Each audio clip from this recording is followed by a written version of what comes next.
Hello everyone, welcome to daily one question practice series for CSIR NET life science 2023। आइए video शुरू करते हैं और देखते हैं आज कौन से क्वेश्चन को हम प्रैक्टिस करने वाले हैं।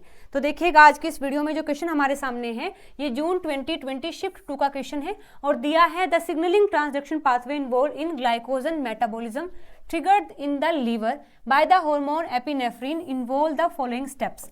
यानी कि लीवर के अंदर जब वहाँ ग्लाइकोजन का मेटाबॉलिज्म चल रहा होता है उस दौरान एक हार्मोन है दैट इज एपिनेफ्रिन, वो इन्वॉल्व होता है और उस पूरे पाथवे में ये सारे स्टेप्स किए जाते हैं। आपसे पूछा है which one of the following combination describe this process in the right order, यानी आपको इन्हें राइट ऑर्डर में लगाना है। ये स्टेप्स होते हैं लेकिन ये थोड़ा अलग अलग दे के रखे हैं, आपको स्टेप वाइज बताना है कि कौन सा स्टेप पहले होता है। तो अगर आप सारे ऑप्शन को पढ़ते हैं तो आप जान पाएंगे कि ये सारा जो पाथवे है ये GPCR का पाथवे दिया हुआ है, GPCR का पाथवे है। तो केवल आपको बस चीजें यहाँ पर इस तरीके से आगे लेके जानी है, ठीक है। तो अगर बात करें GPCR पाथवे की तो होता क्या है, यहाँ पर 7 फोल्ड होते हैं GPCR के।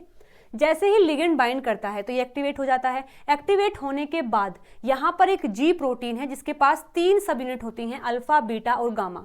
तो जैसे ही ये एक्टिवेट होता है तो यहाँ पर ये G प्रोटीन GDP से बाइंड हो रखा होता है, लेकिन जैसे रिसेप्टर एक्टिव होता है तो ये GTP में कन्वर्ट हो जाता है, यानी कि जो G प्रोटीन है ये GTP बाइंड हो जाता है और ये एक्टिवेट हो जाता है। एक्टिवेट होने के बाद इसकी जो अल्फा सब यूनिट है ये एक्टिवेट करती है AC को, यानी एडिनाइल साइक्लेज को, ठीक है। इतना मैच कर लेते हैं एक बार। तो सबसे पहले क्या हुआ है, एक्टिवेशन हुआ है G प्रोटीन का obviously by the activated receptor. Ligand आया है, रिसेप्टर एक्टिवेट हुआ है, उससे फिर एक्टिवेट हुआ है G प्रोटीन। तो सबसे पहला स्टेप तो हमारा ये हो जाएगा। इसके बाद ये जो G प्रोटीन एक्टिवेट हुआ है ये एक्टिवेट करता है AC को।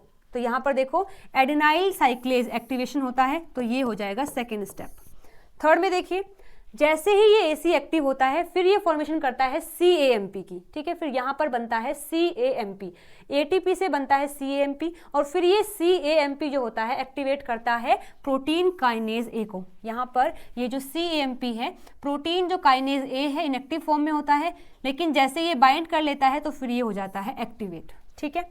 और फिर ये प्रोटीन काइनेज A जाता है न्यूक्लियस के अंदर और जो भी काम करना होता है फिर वहाँ पर सारा काम करवाता है, ठीक है।